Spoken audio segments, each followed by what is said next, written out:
Hello. Hello. Hello gamers. Hello chat. How is everyone doing?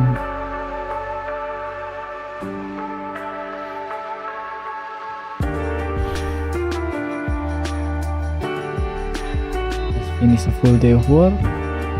Also, I've finished this.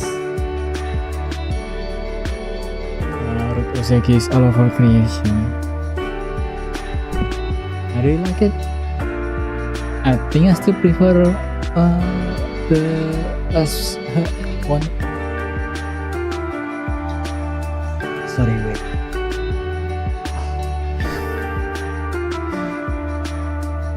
God damn. I still prefer her last book. I think it's her last book. I'm not sure. The in between. It's I still didn't remember the name of the title of the book, but I still prefer that. It's a bit more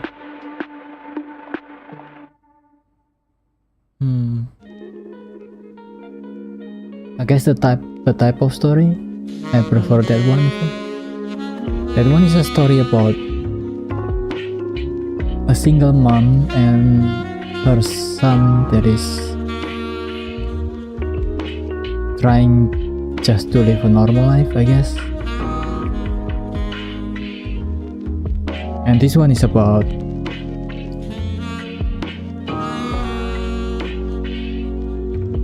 a lot more things.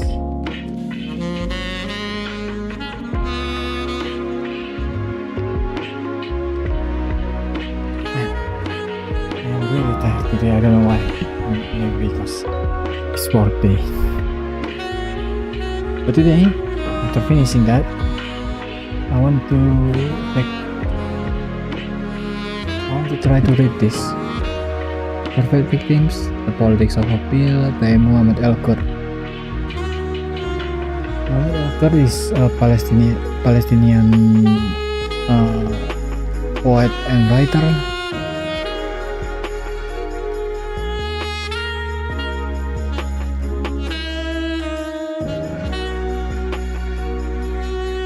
Talking about Palestine, it's often the people who are against them doesn't like that they're not perfect victims, or it's the Zionists doesn't like that they're trying to fight back, because among colonizers like it when the victims of their colonization fight back.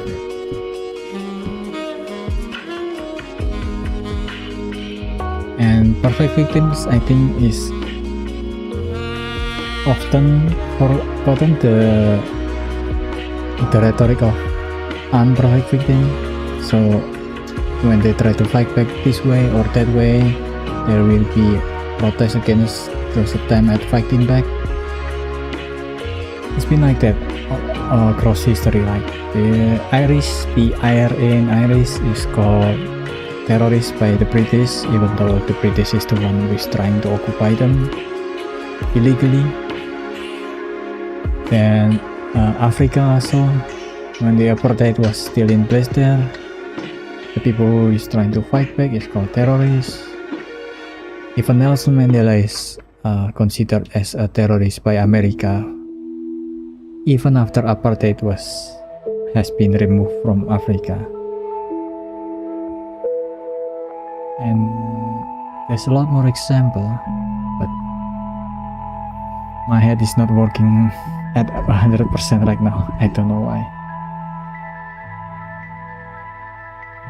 Oh, and also in America, the Black Panther was also depicted as, well, crime syndicate basically.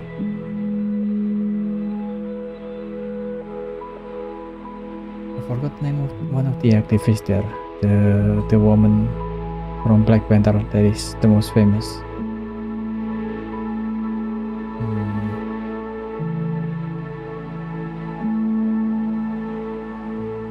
But she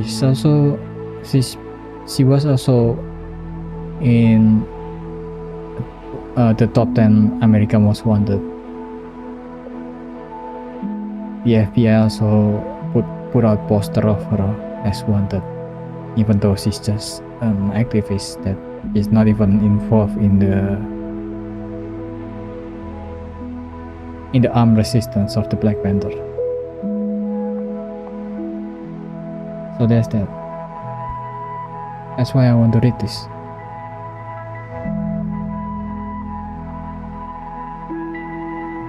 To hear the side of the people being bullied.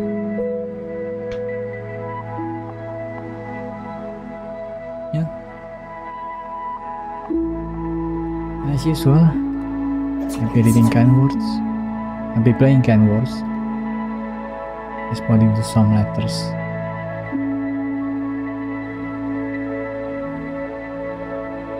Fish that's so cold you wish you were it.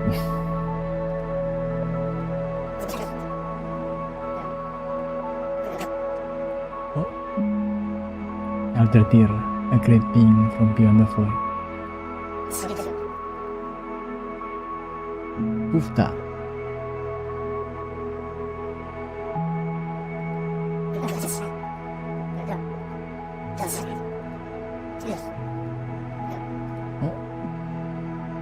Soda drinker.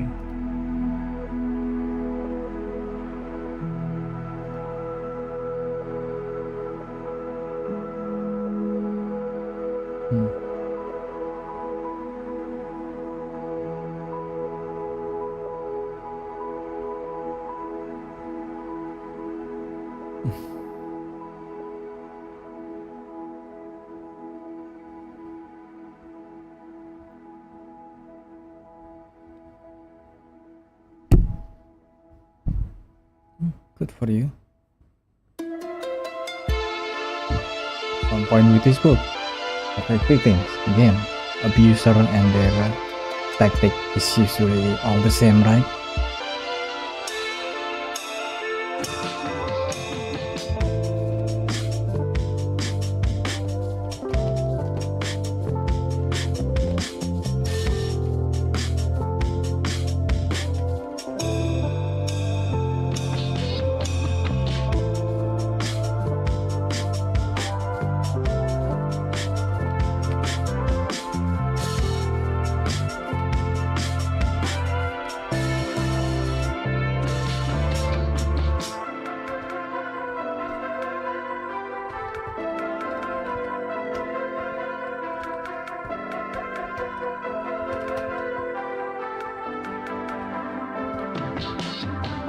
Technically, I haven't read it yet, but you don't need to know that.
My thumbs up transformer.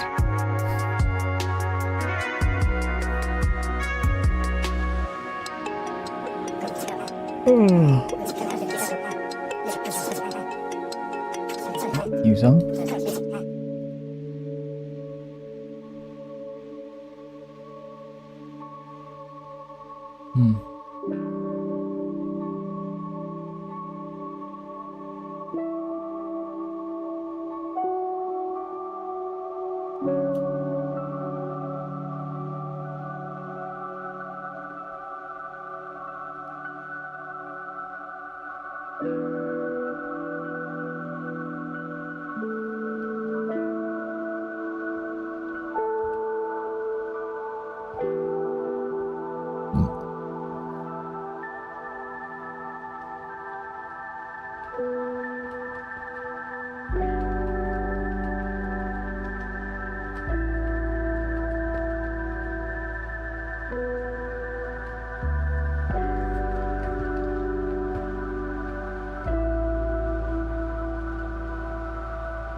That's about all I can give if there's no more context on the letter.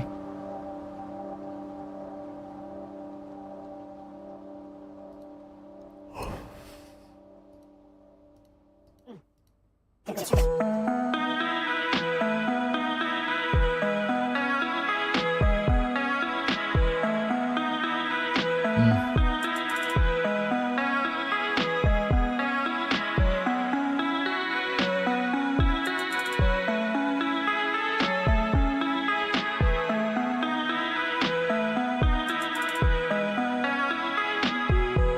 sucks.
It's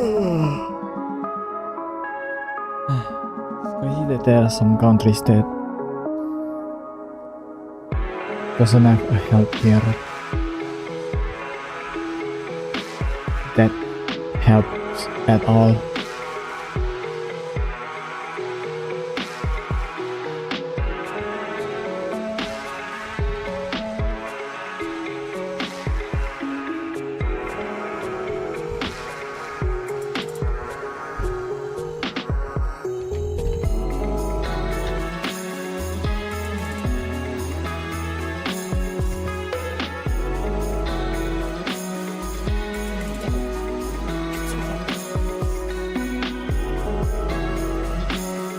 Oh God.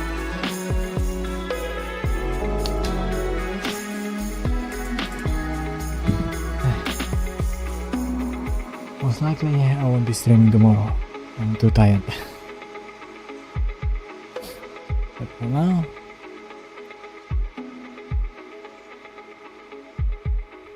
to read the book.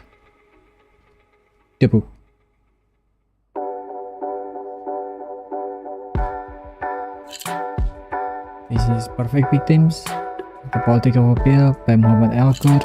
It's not that long of a book. It's only just about 213 pages, and it's even shorter because there's not that many texts.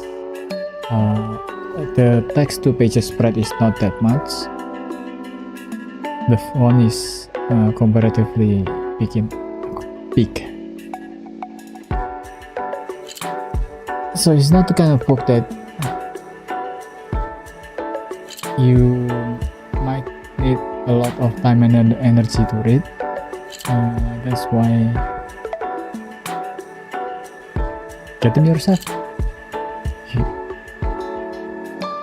You have the means to do that.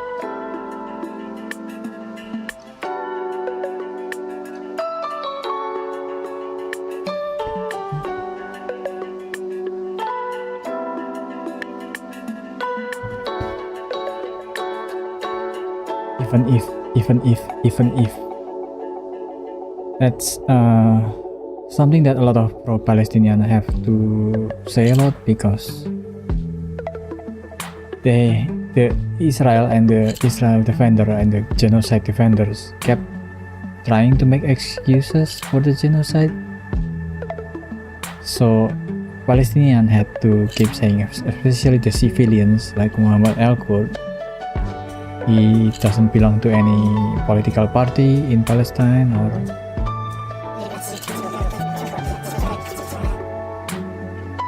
anything like that. So even if need to be repeated over and over again, even if there's this thing going on in somewhere, even if someone does something, it doesn't justify the genocide, it doesn't justify the ethnic cleansing. The almost 100 years, almost a century of ethnic cleansing. It doesn't justify the occupation. It doesn't justify people being shot and murdered, especially children. It doesn't justify people being burned alive, etc. So many even if that need to be said. Okay, the author's note. 1. I have said too much and too little about the subject of this work, which is even beyond the Palestinian question, a subject referred to by many names and already discussed at great length. This book is my humble attempt at presenting my argument coherently and comprehensively, though it remains, but for all intents and purposes, an incomplete work. It is not only a grief that makes writing in the time of genocide a torturous task. It is more so one's recognition of the writer's work as shamefully insufficient in the face of 2,000-pound bombs. 2. Our history bloodiest chapter, one must admit, has accentuated a morbid correlation that has long existed. The more martyrs there are, the more podiums. There is no denying that the Palestinians in the West and many parts of the Arab world confront staggering level of violence, suppression, and erasure. However, within certain progressive niches in media, culture, academia, and politics, Palestine is emerging as a social currency for certain individuals. One's responsibility here, and the least that anyone can do, is to raise the ceiling of what is permissible.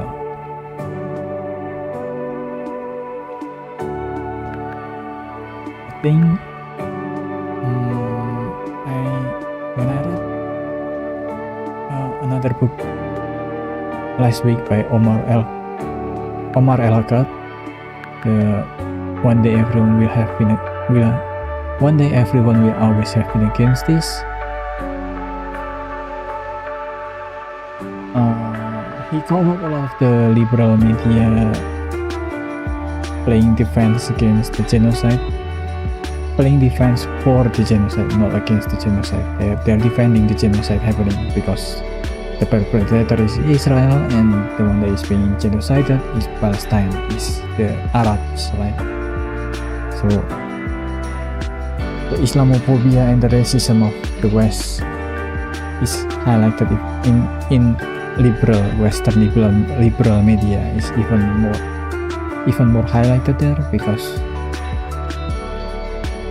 they are supposed to be the good guy in America, at least that's what they claim to be all the time.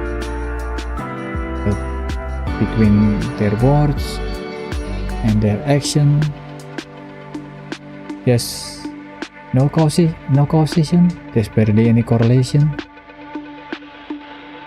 So Omar al-Kul called them out. I think one of the most disgusting articles that came out is from The Atlantic, the one that is justifying the murder of babies.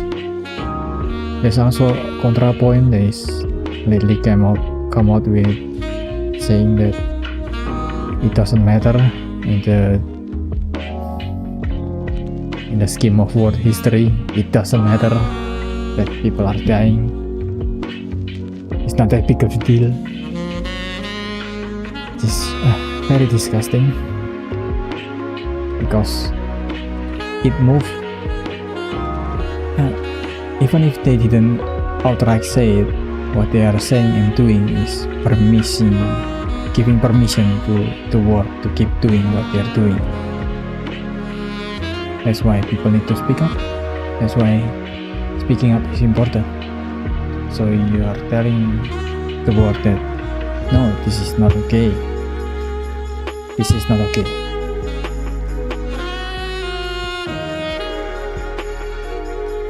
Okay. Number 3, no assessment of a political appeal can be written without first recognizing that today's world is unlike yesterday's. Our people have sacrificed and struggled artfully to work within and around an unworkable system. While I may often complain about the discursive nature of our battles, I cannot forget that not very long ago we barely existed in any mainstream discourse. It is tempting to continue this talk by saying our civil society infrastructure today dwarf of the past, and that our late revolutionaries and intellectuals were surveilled, silenced, and suppressed with a brutality that has since fallen out of favor. But Gaza nullifies such a reading. I do not want us to compare our past to our present. I want us to invent a new future, to break out of the hamster wheel.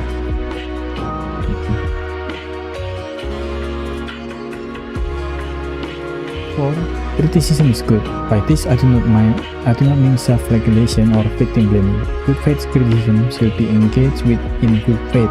However, I do not consider perfecting things to be a critique per se, nor is it a manifesto or a monograph. Rather, it is an interrogation of strategies and tactics, ideologies and impulses, and hypotheses and belief, an infiltration of the dominant discourse. I try to inject dogma and its epistemic authority, which are massively overlooked, into the global, the arrogant, autocratic global. These days, it is fashionable to call this moment in time unprecedented, but more than that, it is existential. The people whose lives are in peril, whose willing and more often unwilling sacrifices, and whose knowledge, production, eloquent or otherwise, continue to shape this moment will be discounted as protagonists and instead treated as mere anthropological sites of misery, subjection, or past due epiphanies. I try with this book to restitute those crush and invisibilized classes to which I am loyal, and history makers as opposed to historicized objects. But beyond trying to bridge the chasm between Palestine and the world, I want to tackle the tensions between the homeland and the diaspora. 5. The word illegal does not mean in this manuscript, nor do I the word illegal does not appear in this manuscript, nor do I rely much on a right-based framework. Having been born and raised in Palestine, I did not need to be particularly astute to understand the law as often the most lethal weapon in the oppressor's arsenal. While I admire the extraordinary efforts made in their field vis-a-vis human rights lawyers, South Africa genocide case at the International Court of Justice, etc., I do not believe it to be the only language through which we advance the Palestinian causes. There are many books about the law already, and there are vast universes outside of the courthouse. 6. In the first chapters of this book, the reader will notice that the names of Palestinian or Arab figures, prisoners, and martyrs are accompanied by short biographies or obituaries in the main body of text. However, as the chapters progress, those identifiers are moved to footnotes. This is not to indicate that their stories are marginal. On the contrary, I want to treat our martyrs and prisoners as household names. I do not want to audition before the reader. I want to address the reader as if they are a guest in my living room. I should also mention that the total shift throughout the book, lyricism to analysis, sorrow, sarcasm, indignation, and vice versa, also reflect the intimacy and sovereignty of this kind of narration, which addresses the reader not as a judge, but as a curious stranger, or better yet, a familiar visitor, without fear, jargon, or pretenses. 7. Such shift, both measured and spontaneous, between Arabic and English, poetry and prose, journalism and political activism, personal narrative and reportage, etc., also influence the way the text fluctuates, seemingly haphazardly, between first, second, and third person when discussing Palestinians. Sometimes I use they to refer to Palestinian people as if they are on a faraway planet. Other times I say we or I. The different pronoun usage is in fact quite representative of the disparate Palestinian condition, whether political, socio-economic, or relational. Conditions that are violently marked by colonial fragmentation. 8. Finally, throughout the book, there is a disproportionate use of masculine pronouns that is done on purpose. For far too long, the Palestinians have been reduced to women and children. One implication here is robbing women and children of their agency and their political or revolutionary contribution. Another is the further demonization of Palestinian men as deserving of death and unworthy of mourning, exiled from their loved ones' embrace. I often use he in reference to the Palestinian because I want to force the reader to come face to face with the Palestinian man. I want the reader to contend with their complex and contradictory demographic and not just those assumed to be the gentle or generous among us, not only the fathers, but the fighters as well.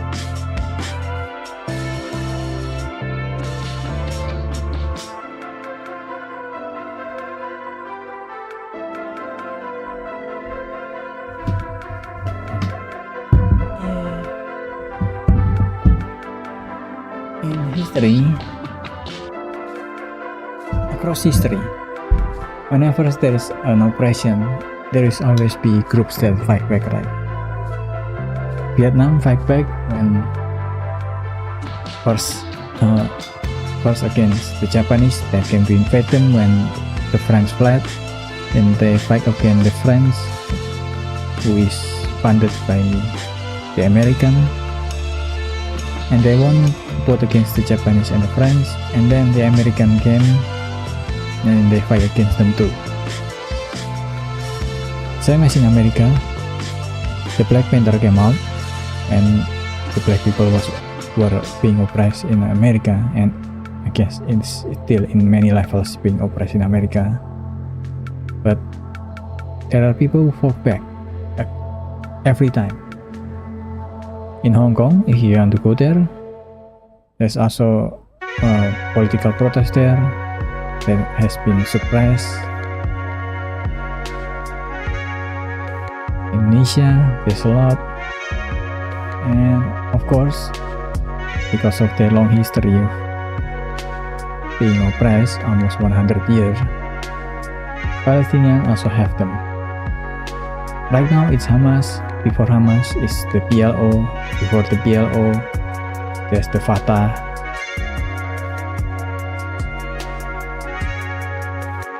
And there will be, even if Hamas is dismantled, as long as the oppression and injustice is still there, another group will come out to fight against the injustice. It's just nature. It's just human response. When someone put their knee on their neck, they will fight back.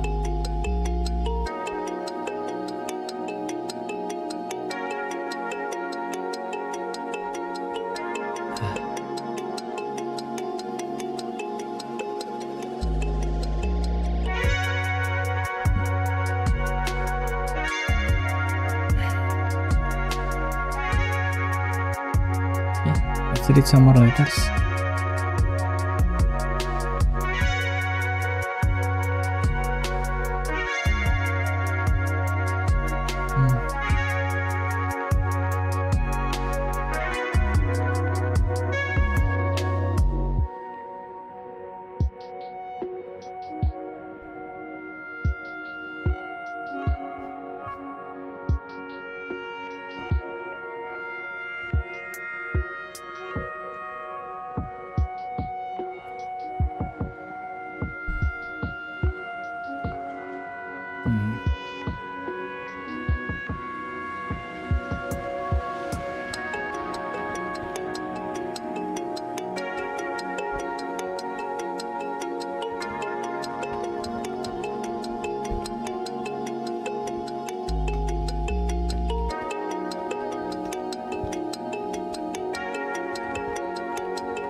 There's not enough context on that.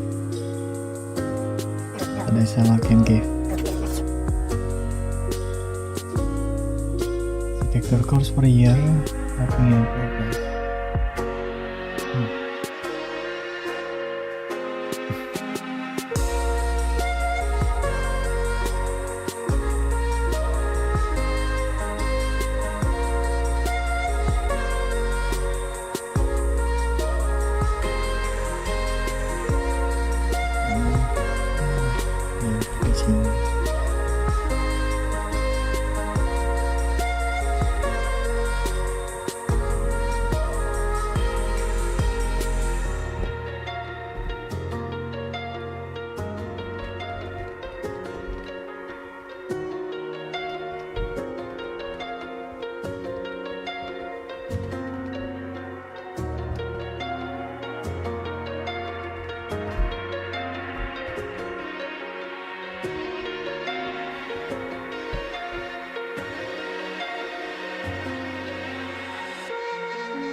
God damn.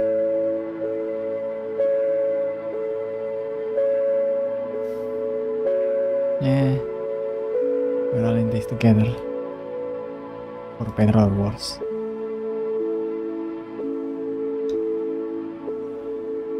Let me wash my face and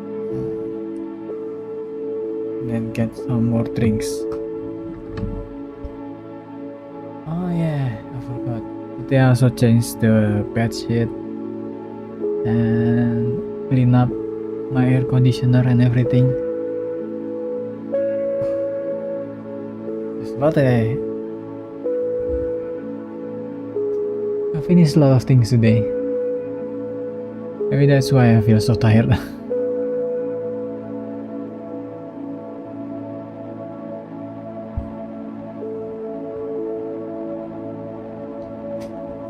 I'll be fine. I'll be back.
be some protein shake can help give me some energy boost.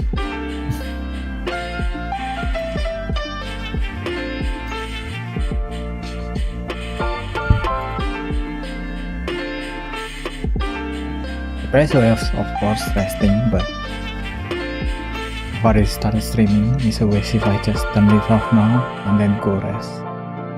I feel like it's a waste. Maybe I shouldn't feel that way. Maybe it's unhealthy to think that way. I don't know.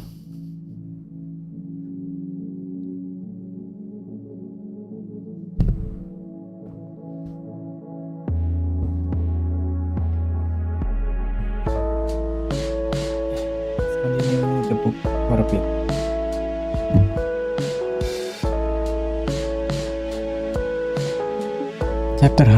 Chapter 1. The sniper sands are clean of blood. And the men are men, and the women are men, and the children are men. Yeah.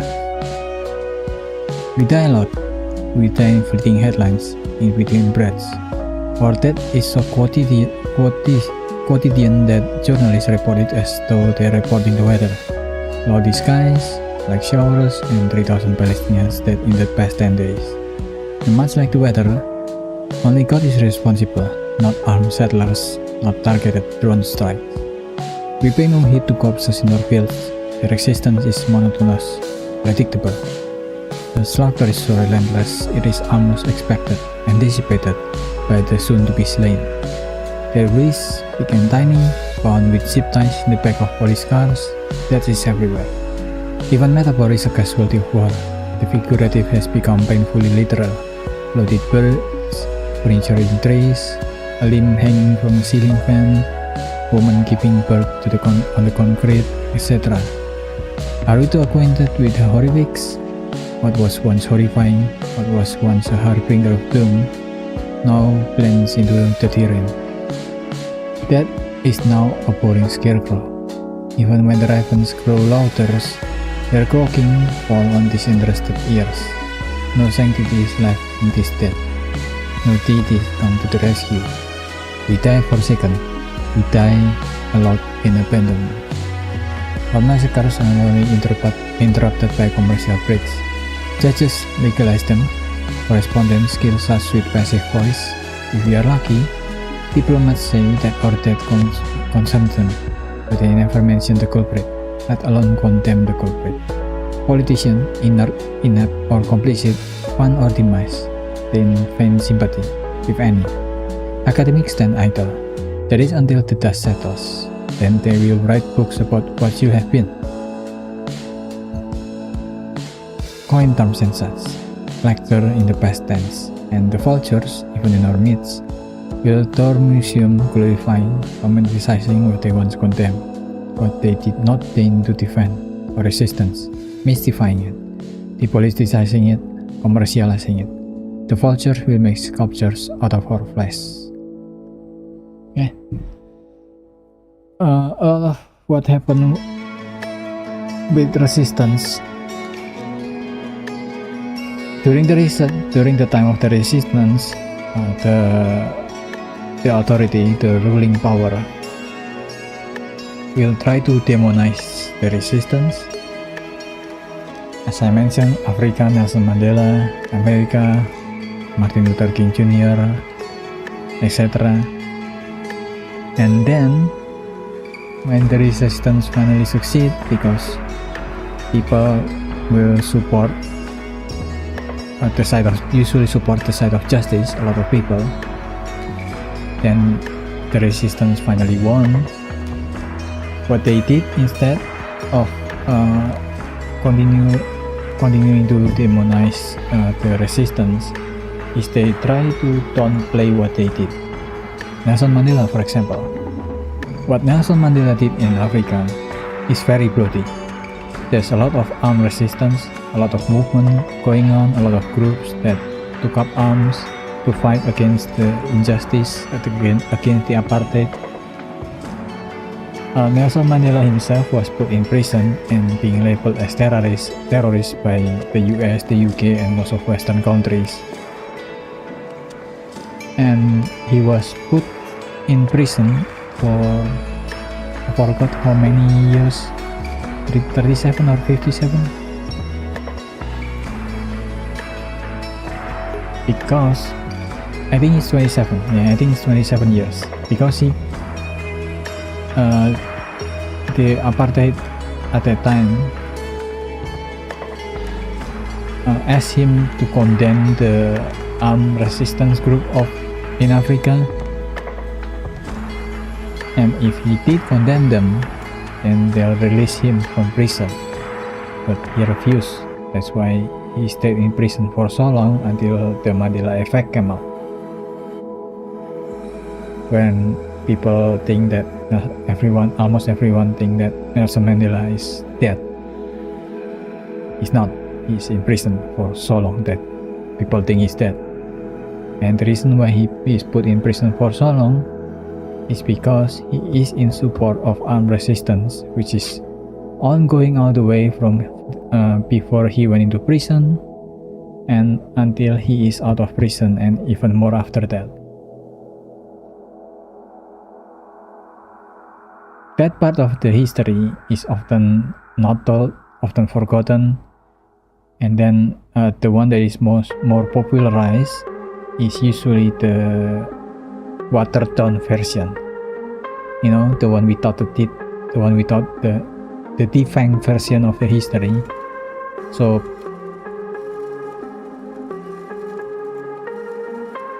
record of resistance is then changed to become more acceptable by the liberal media. That's what happened every time there is resistance. Nelson Mandela, they did it with Nelson Mandela, they did it with Martin Luther King Jr., and they did it with everyone else. And most likely, if we didn't stop, even if whether we manage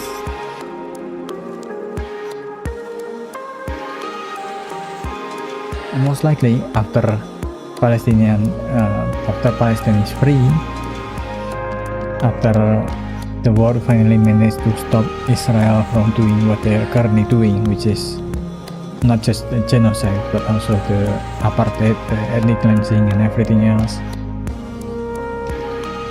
They will also try to make a defined version of the resistance in Palestine, most likely 20 or 30 years from now. They will tell history of the more, to make them appear more less violent, more peaceful, less violent, because that's what they've been doing for the past few decades. Does that make sense? Now it does. It's not that it doesn't make sense. I hope it's understandable, because this part of the brain that think upwards and this part of the brain that makes words come out of my mouth is not exactly in sync right now.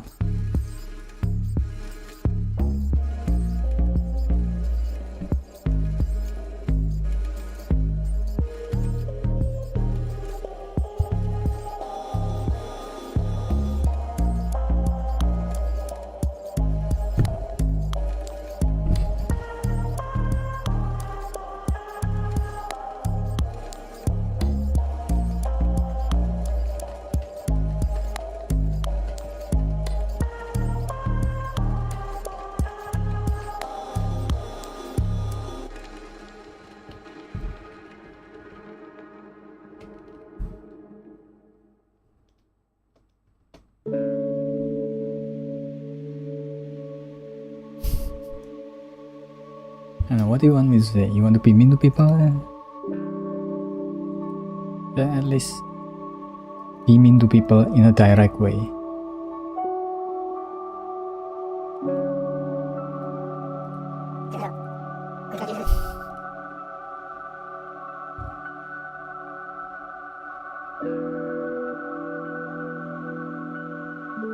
keeping a distant available as whole, and yet for 2 years now she keeps persisting.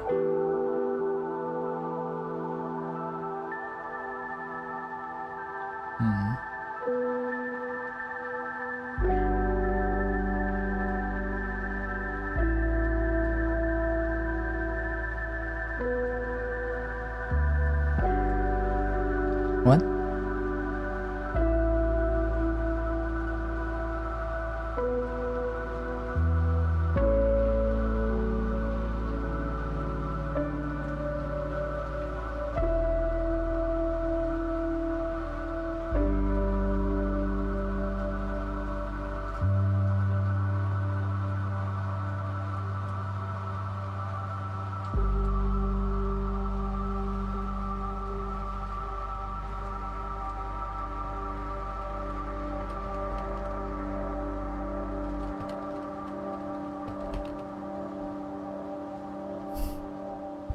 Is this the same people as before?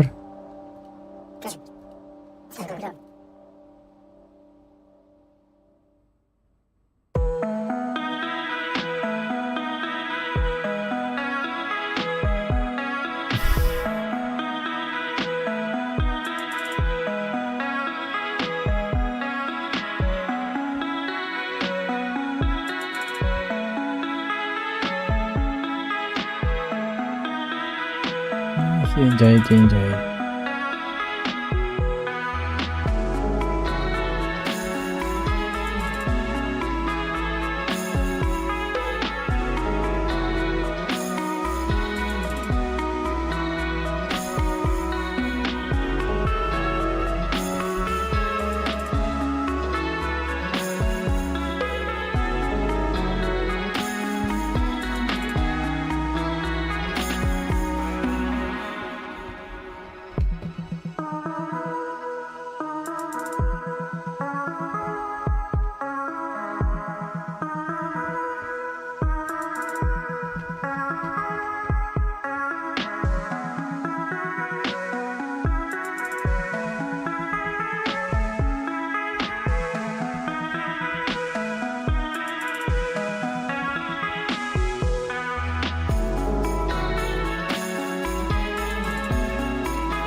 Read the book a little bit more.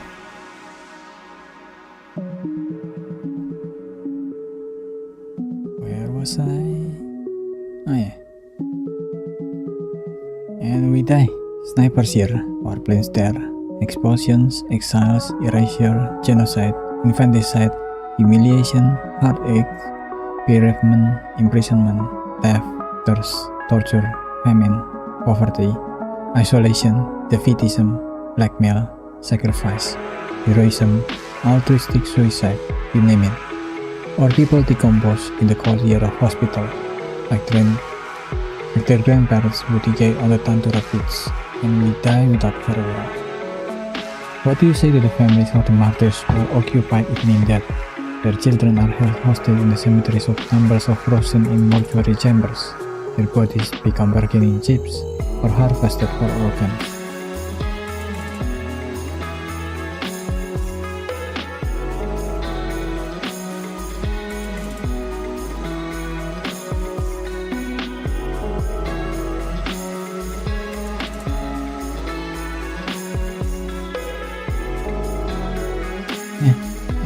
That's a real story, by the way.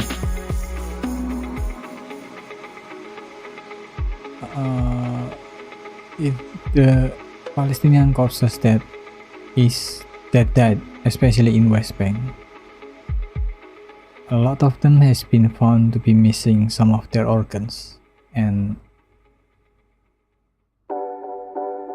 the running hypothesis is that the Israeli doctors who is in charge of the hospitals in those areas is stealing their organs, which is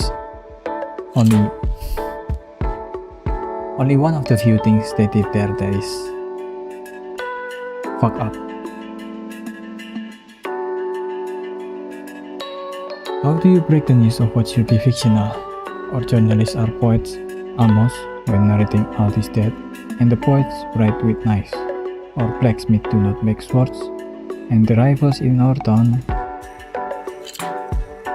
are only for guarding the president's mansion. So the youth take to the streets with toy guns. They take on dragons and dinosaurs, the colonizers and their subcontractors, those born and raised in violence, those who spend their lifetime staring down the barrels of American-made M4s and M16s, understand they will be massacred, whether or not they pick up the cargo. We die aloud in stubborn refusal.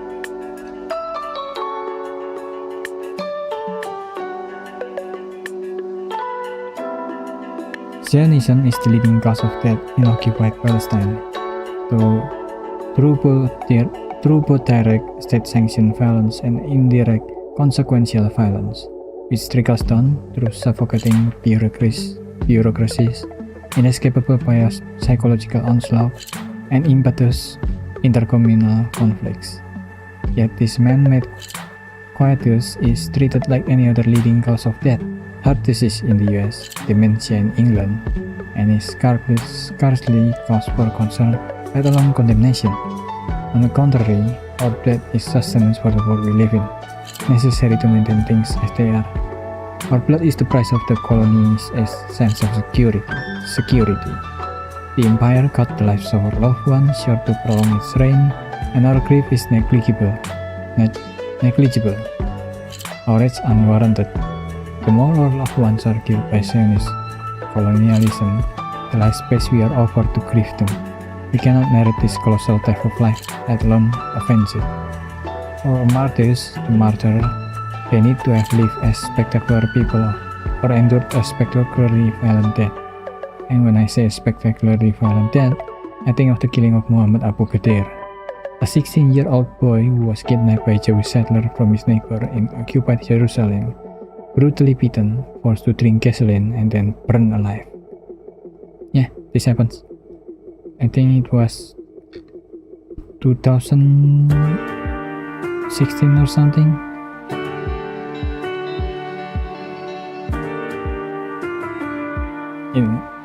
It's also not just a single time occurrence, by the way. I think of 6-year-old in Rajab, who was found murdered by Israeli soldiers alongside the paramedics sent to rescue her 12 days after she called emergency dispatchers from a bullet-riddled car, surrounded by her family's dead bodies, bleeding on the phone for 3 hours. Come take me. You will come and take me. I think of the ghoulish and perverse. Otherwise, as in most cases, after the news breaks in silence, our martyr's loved one joins a long line of families who remain away from cameras and only know to ask God for justice. Otherwise, as in most cases, the slain are condemned to become neither forgotten statistic or even deserving of death. Israeli death, on the other hand, is another story. The main story, the love their death receive is fiery, ardent, incandescent. It lights up the White House and Eiffel Tower. The globe grief Israeli loss without qualifier and mold that grief into fuel for genocide. Here, grief becomes a currency. Here, love becomes a guide. And among the lovers is one who masters the conscience, and another who claims blessings in that mastery. Even if the tears on their cheeks look alike, it is palpable who wept and who feign weeping. 2 days after October 7th Hamas offensive on the Israeli colonies encircling Gaza, the Palestinian Authority's ambassador to the UK, a political opponent of Hamas, gave an interview to the BBC just hours after 6 of his family members had fallen victim to an Israeli airstrike. They were simply bombarded. Their entire building was brought down, he told the host. His family members were among the thousands, now tens of thousands, if not hundreds of thousands, killed in the ongoing genocidal assault of the tiny, densely populated strips, where more than 2 million lives besieged. My cousin Aya, her 2 children, her husband, her mother-in-law, and 2 other relatives died immediately, were killed instantly, and 2 of their younger children, a twin, 2 years old, are now in intensive care, he said.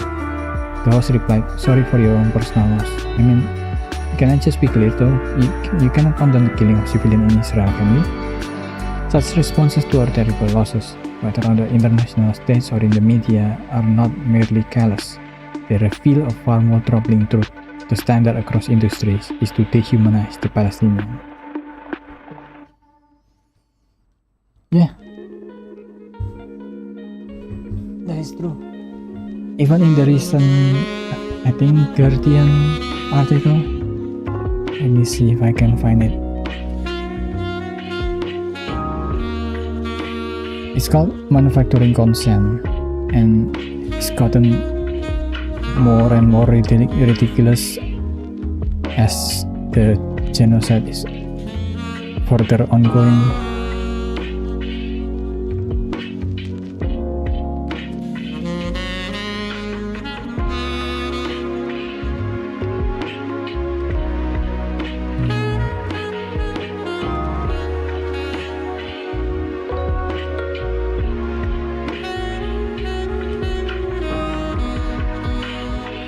One of the things that I can remember on the top of my head is the kidnap from tank.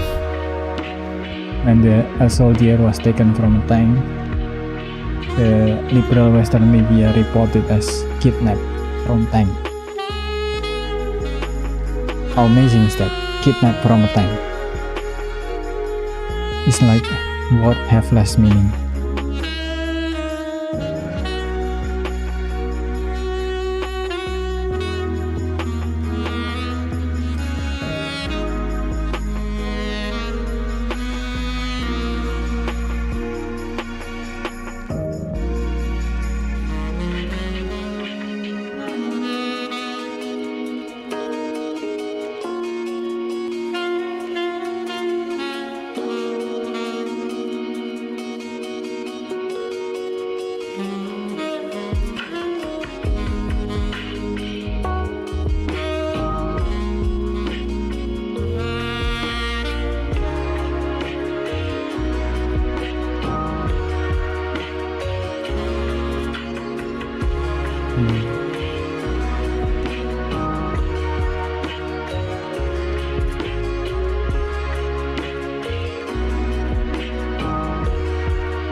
It's the one about the bombing in the Gaza cafe.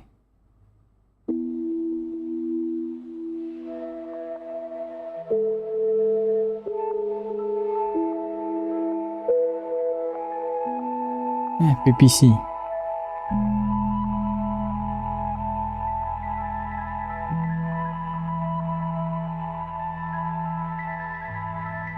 Can I bear it? I don't think so.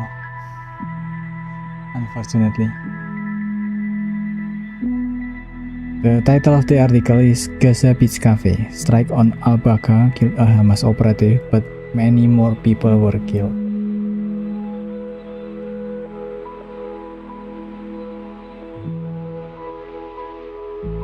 It gets more and more ridiculous.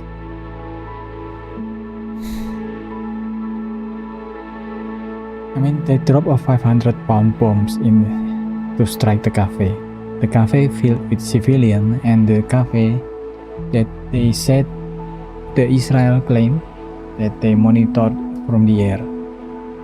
So they monitored from the air, know that the cafe is filled with civilians, but then chose to drop the biggest bomb, one of the biggest payload of bomb, in the civilian-filled cafe. And BBC is still trying to portray that as something reasonable to do.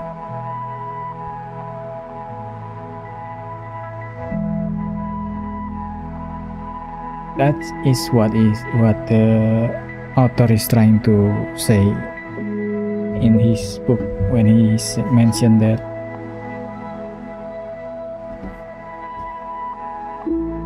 Such responses to our terrible losses, whether on the international stage or in the media, are not merely callous. They reveal a far more troubling truth. The standard across industries is to dehumanize the Palestinian. That's what he's trying to say. The dehumanization of the Palestinian in a lot of these conservative and liberal media outlets, especially the legacy one, the old media.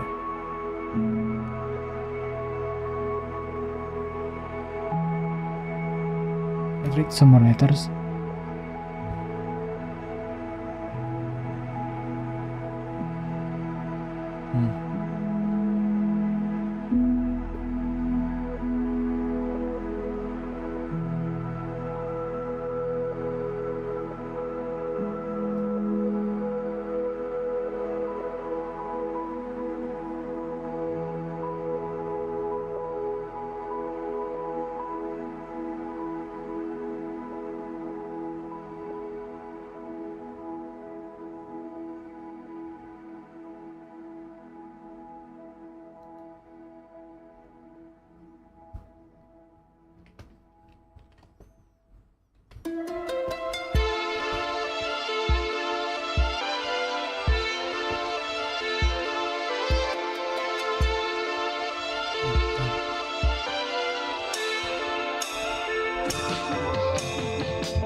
Except the car and friends, I don't need those.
it's rich coming from me, but rest is important.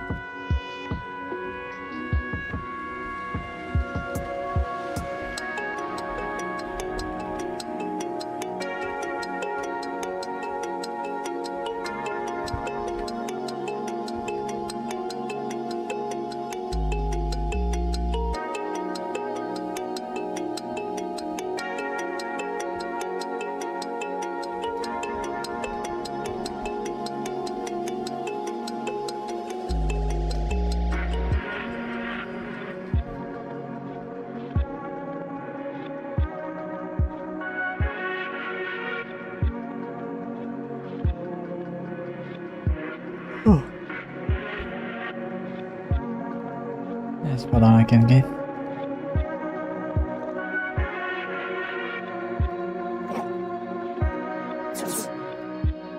Another one.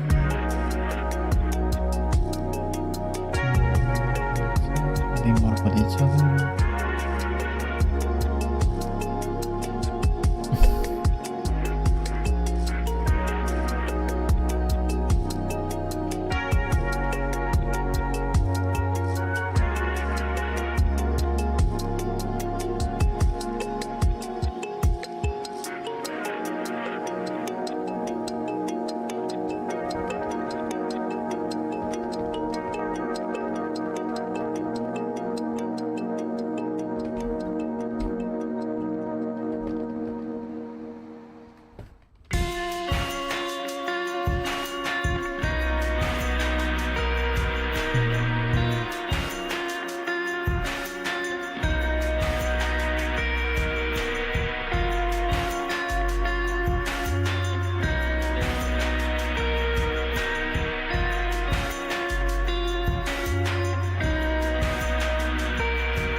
That's all I have.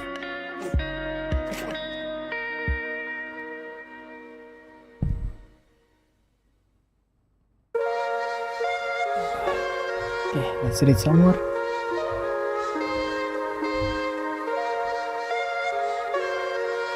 I'm already at page 14, that was fast. When I speak of dehumanization, I do not mean, at least not exclusively, the movies where actors paint their faces brown and scream Allahu Akbar, or the moments of televised fury when politicians slip up and call us human animals. Nor do I mean the unmistakably racist rhetoric that animalizes us, that says we have swarmed here and infested there, that we are hordes of savages and beasts. After all, as a poet, I'm also guilty of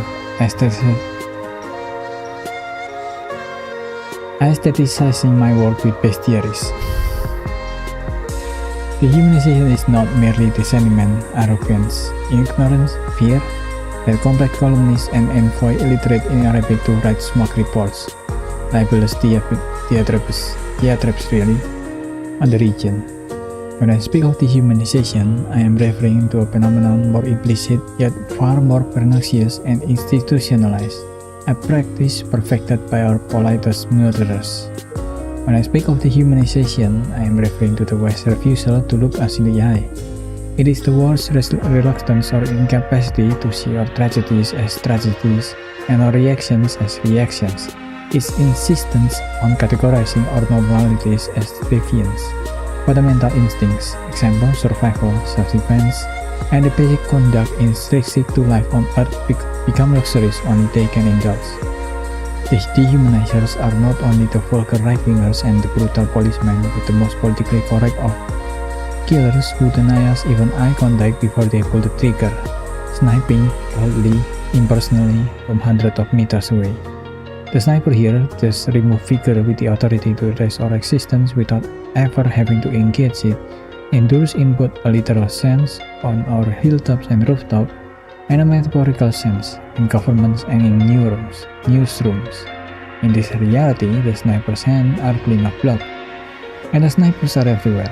The underhanded journalists, the spineless bureaucrats, the inconspicuous henchmen, the philanthropists who mine our tragedies for gold, the television anchors who obfuscate those tragedies, the missionaries who find their salvation in our demise, the devil's advocates, the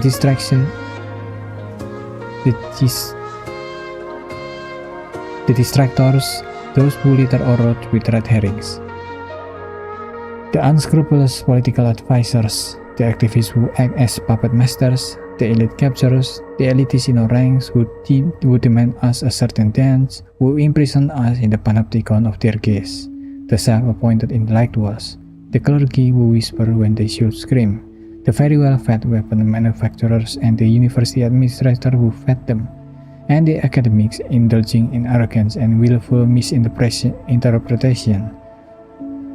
who mutilate Frantz Fanon and Walter Benjamin, deny human nature, and contest even the laws of physics in order to pathologize our resistance. In this reality, the sniper's hands are clean of blood, but his body count is insurmountable.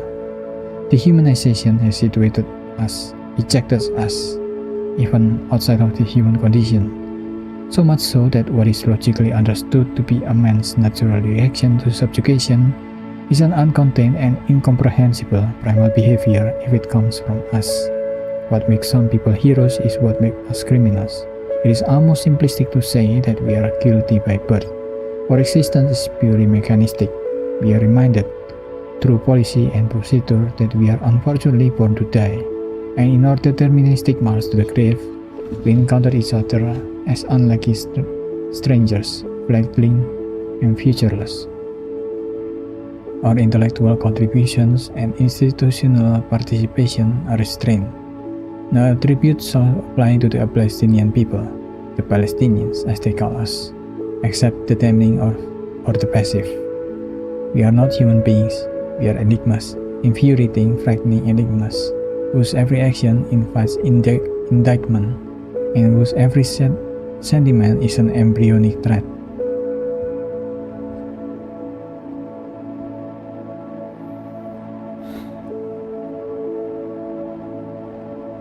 That's how even some liberal media can try to justify the killing of children in Palestine.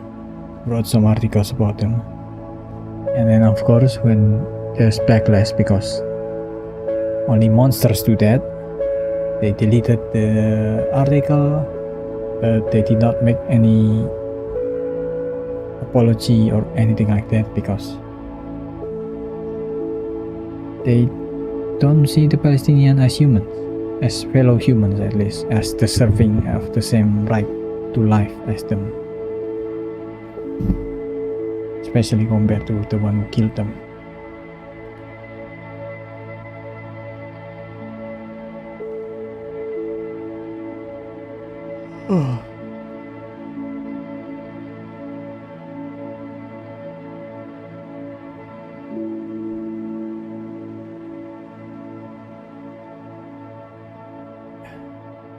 Much more writers. There's two states, thinking nothing matters or dreaming or achieving everything. Both suck. I can find a balance between the two. It's either the feeling of emptiness or devastation, knowing it can all happen.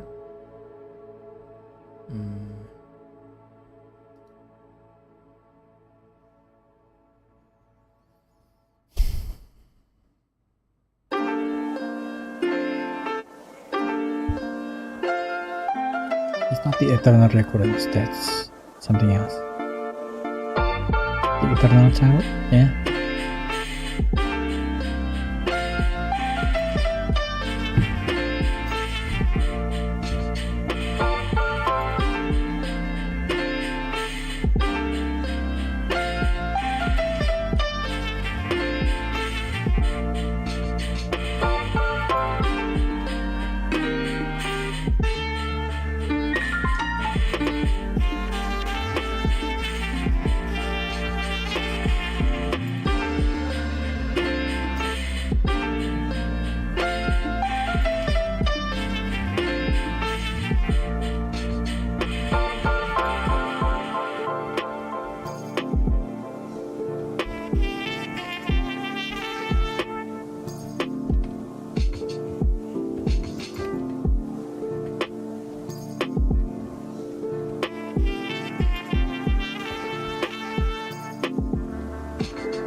Were Eternals, I think the name, if I'm not mistaken.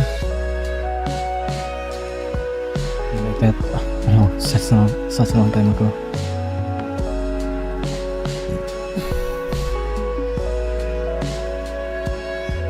I think a lot of people nowadays have this eternal child in them, or want to be an eternal child, or was placed by some people as eternal child because a lot of content creators also want their audience to be like this, so they keep watching them over and over again as time goes on, as they grow older, and as a result there's now a lot of people who's at the age of 30 and 40 and more who still act like a child because, well, to be frank, they're also victims of the content creator that manipulated them to not grow as a person.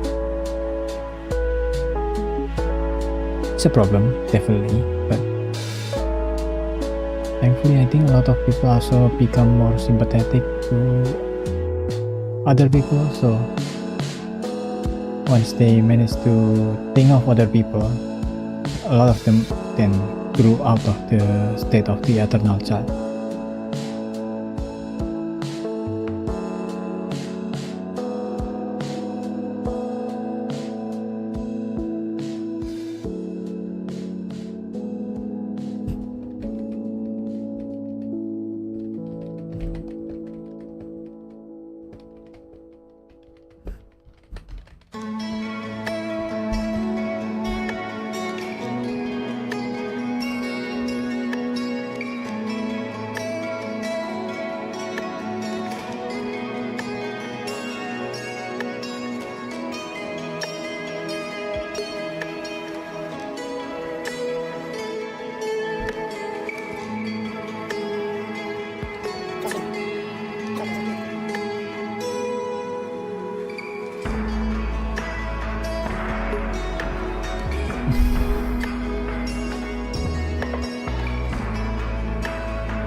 And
what is the term for pets that is for helping you?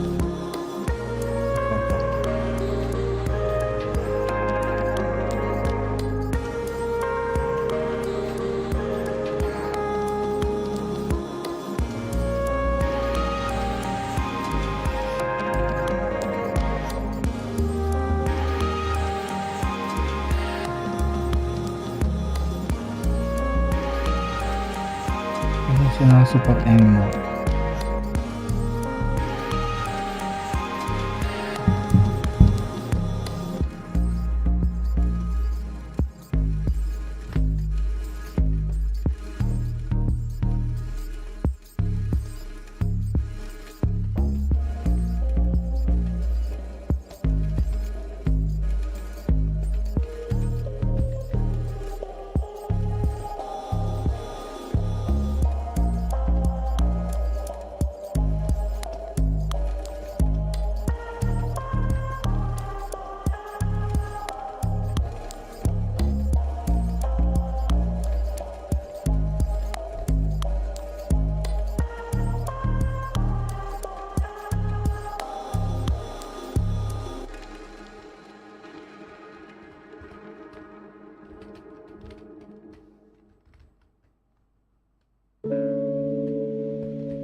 anyway, some kind of focus.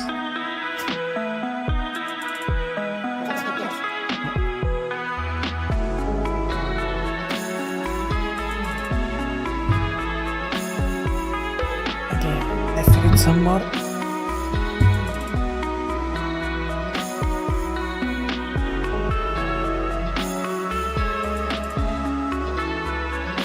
When television producers invite us to participate in their programs, they do not seek to interview us for our experiences or analysis of the context we can provide. They do not offer us their condolences the way they do our Israeli counterparts. They invite us to interrogate us. The former Director General of the Israel Ministry of Strategic Affairs called it waking a holistic campaign against the other side, take him out of his comfort zone, make him be on the defensive. Argumentatum ad hominem. You discredit the messenger as a way of discrediting the message has long been Israeli mantra. For our plight cannot be discredited, but our characters can be. They turn us into criminals of thought, guilty of our rage and grudges, of our natural responses to brutalization. They test our answers against the viewer's inherent bias. The bombs raining down on the besieged Gaza Strip become secondary, if not entirely irrelevant to our televised trials. We die aloud as defendants. How we have been perceived, engaged, and governed for centuries in and by the West is dictated by our status as brutes, even when that status is no longer explicitly codified into law. That is, if one believes that humanity is defined by citizenry. It still lingers, it hides in the fine print. Though Aboriginal and Torres Strait Islander gained the status of British subjects under the 1920 Nationality Act, well, only those of them born in and after 1921, and were automatically assigned Australian citizenship under the 1948 Nationality and Citizenship Act. They could not marry without the consent of the Australian authorities, nor could they leave the country without the permission of the immigrant minister until 1973. They were not included in the population count until the 1971 census. To this day, they continue to face colonial violence and erasure. Citizenship has historically been a hollow formality for those condemned to the category of to be humanized. Palestinians, regardless of their legal status and often because of their legal status, are told to despise themselves from the moment they begin observing their environment. We are nowhere in the atlas, our enemy's blood, and barely in the official archive. Our war is built by the settler, for the settler. Settler feels like too soft a word, too forgiving. Homicidal burglar is more apt. The settler holds the gavel, the baton, and push a divine decree. The settler control our groundwater, seas, and rain, and heals and builds us for them, even criminalizes our thirst. After drawing the borders, they now dominate the borders. He controls our road and what passes through them. He can, and does, clog the arteries of our nation.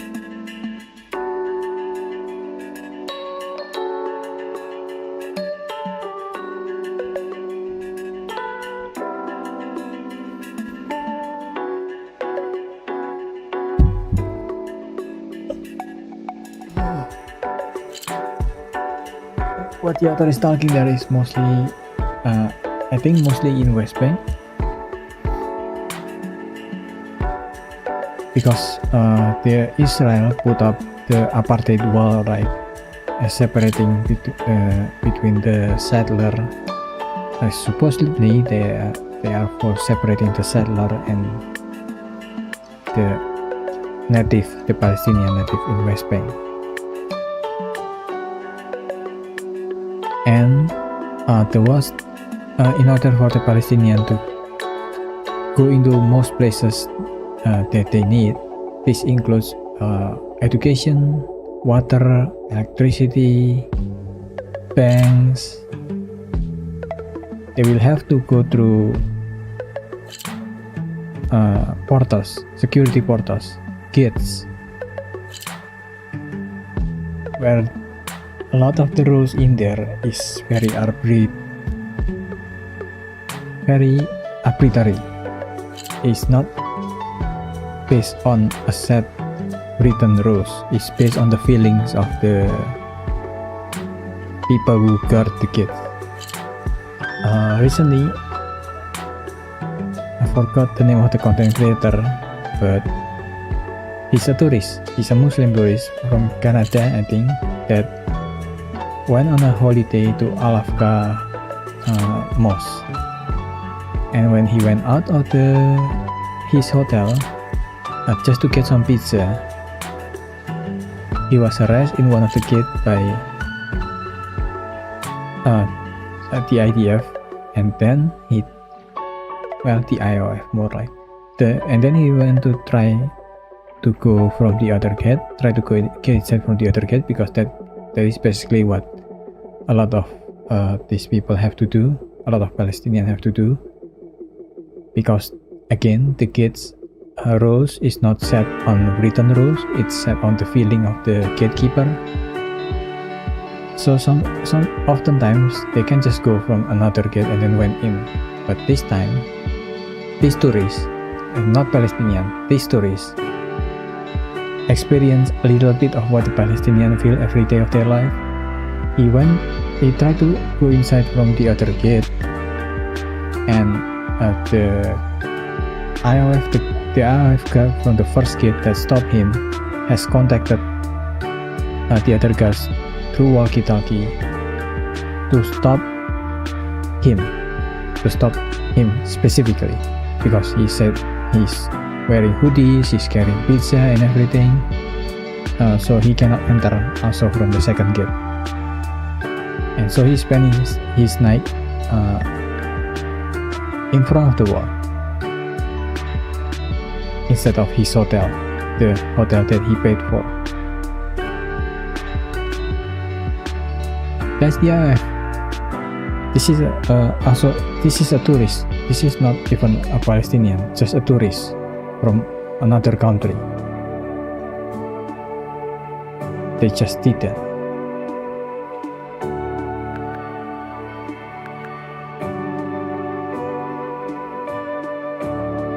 But this thing doesn't go into the news from both, again, from conservative and from liberal media.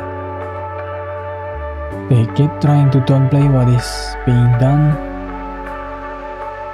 and when a Palestinian came, usually it is to be attacked by the reporters instead of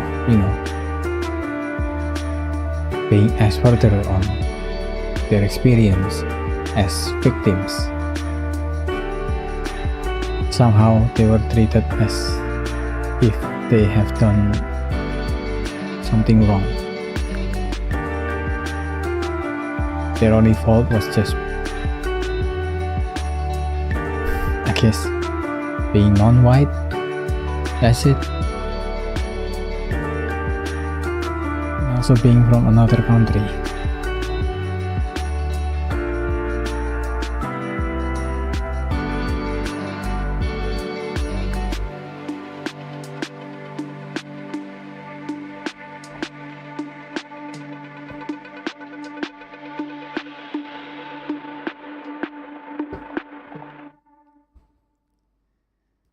Read some more letters, and then maybe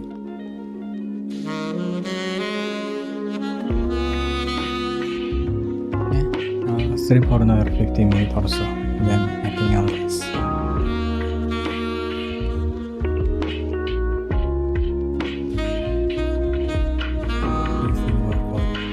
It's not like losing as in passing away, right?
to make your future reality extremely difficult or impossible.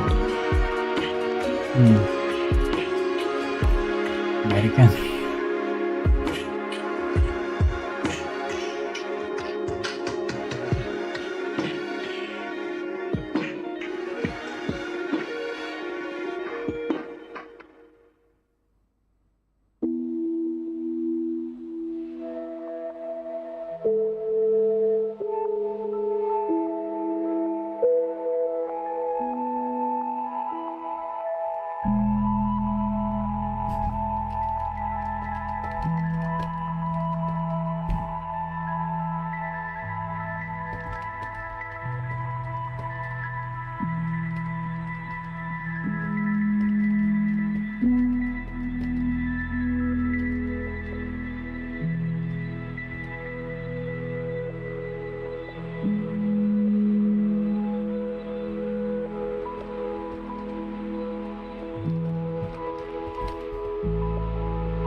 Brain drain is when a country took people from other countries in order to get their experience, their talent, and their skill away from that country into your country. So you have more experts in your country compared to other countries. As brain drain.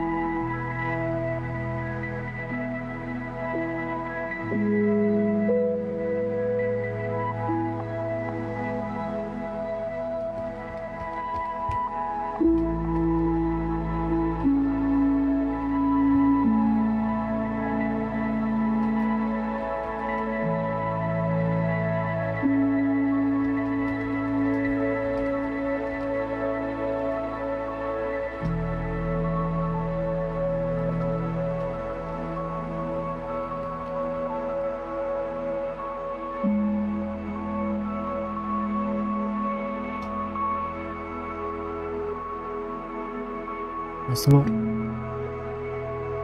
you keep it to yourself.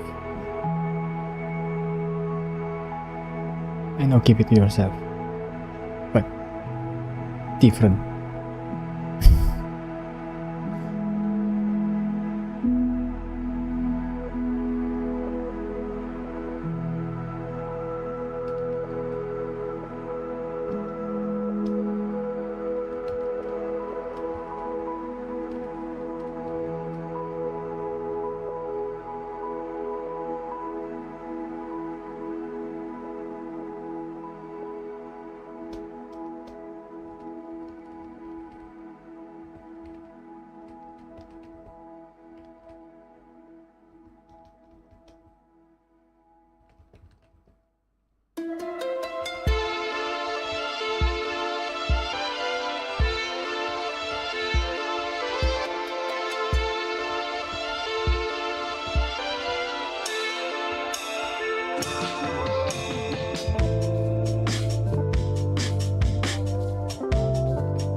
Okay.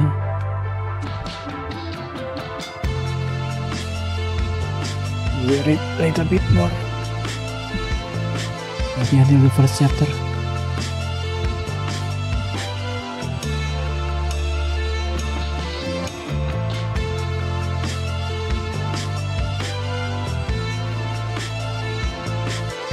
Nah, what's this structure anyway? Oh, 33. Okay. One's first encounter with the cruel reality of colonization is unforgettable and irreversible. I was 5 or 6 years old when I watched my mother, inexplicably at the time, try to outwit the settler by smuggling meat under her passenger seat as my father drove back to Jerusalem from Bethlehem. I did not understand what made our groceries contraband, or why we needed to pass through a military barrier, or why my father drove with his blue ID card between his index and middle finger. Oh yeah, in the West Bank, Palestinian in the West Bank need to carry a color-coded card because it is an apartheid. And even if they carry the right color ID, it's just basically an excuse to bully them because, again, the rules against the IDs are not through any written rules that is reasonable, that makes sense. It's again based on the feeling of the IOF, the terrorists in Israel, that the terrorist that makes the state of Israel.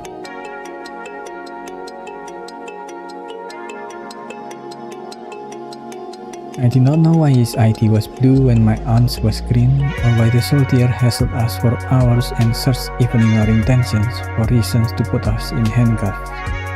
Long before I understood or even noticed this power imbalance between the colonizer and the colonized, I recognized that something about my presence was irreconcilable, that I could not merely exist without a bespoke explanation that justifies my being, a narrative of sorts.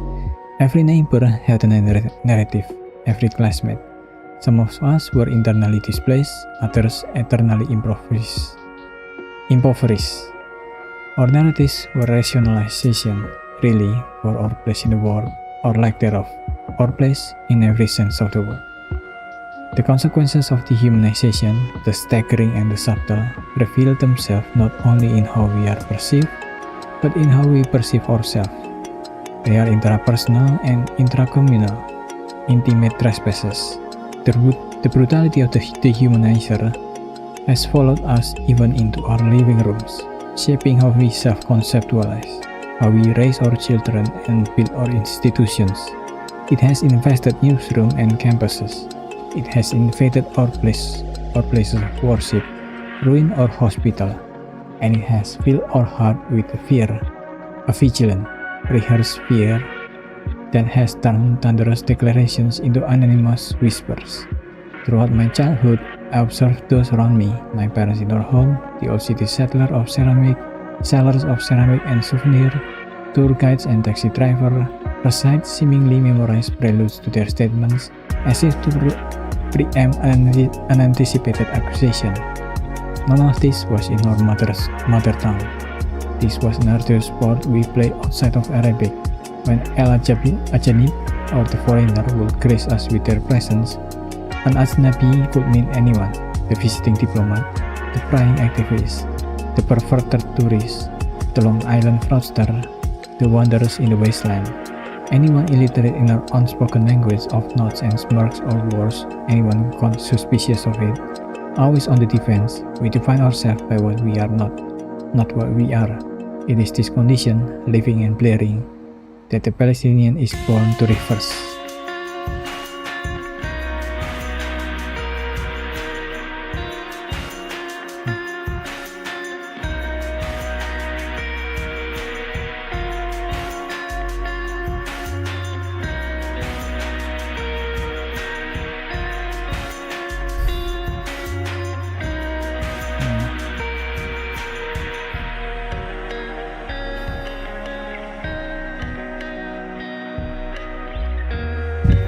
One of the practice of the IOF, especially in West Bank, is to raid their home illegally, of course, because it is illegal for them there. But again, the book is not trying to use the word legal or illegal because those words also is meaningless because everything that the IOF did in West Bank is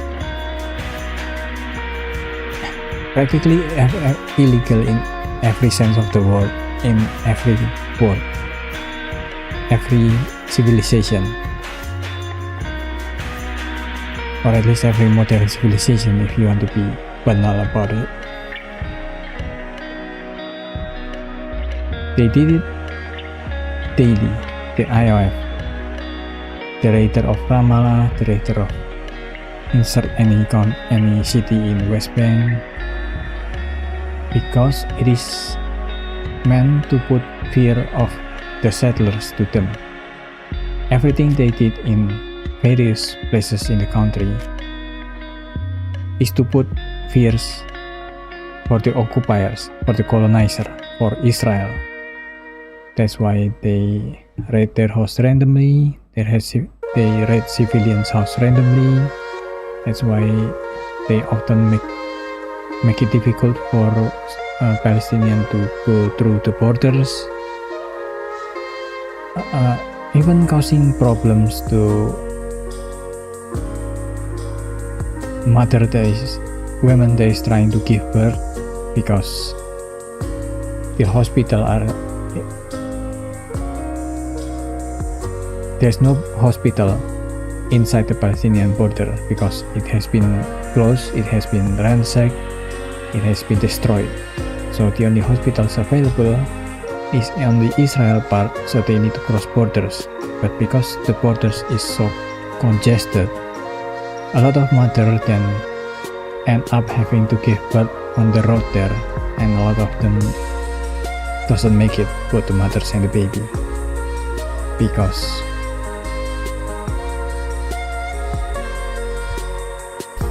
the Israel is trying to play with their life.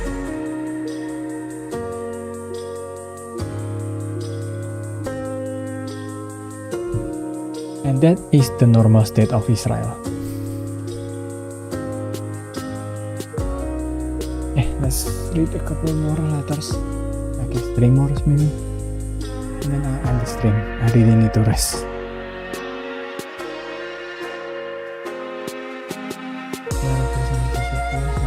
Desire, sense of fun, must be set into a recognition. Social therapy to avail.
Yeah.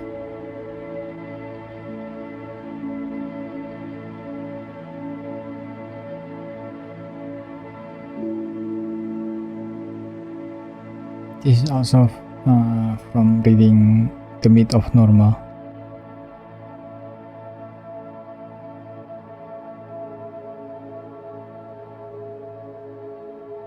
So I know that there are actual research being done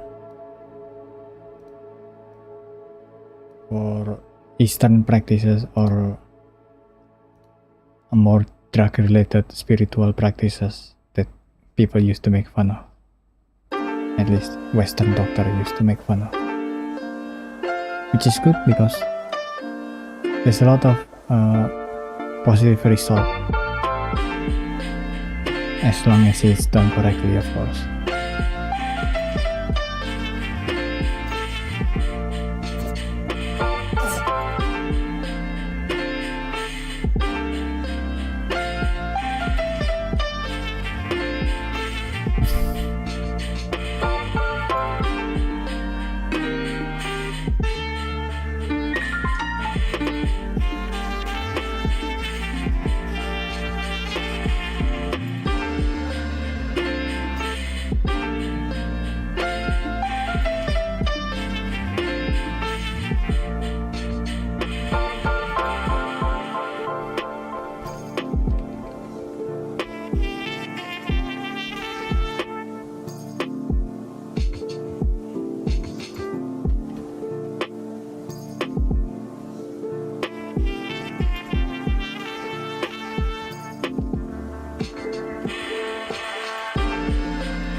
It's complex, I don't know what to say here.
Last one maybe.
speaker. That's it for today. I was planning to stream more, but I was so tired. I don't know why. I am so tired. I don't know why. I most likely rest for a bit.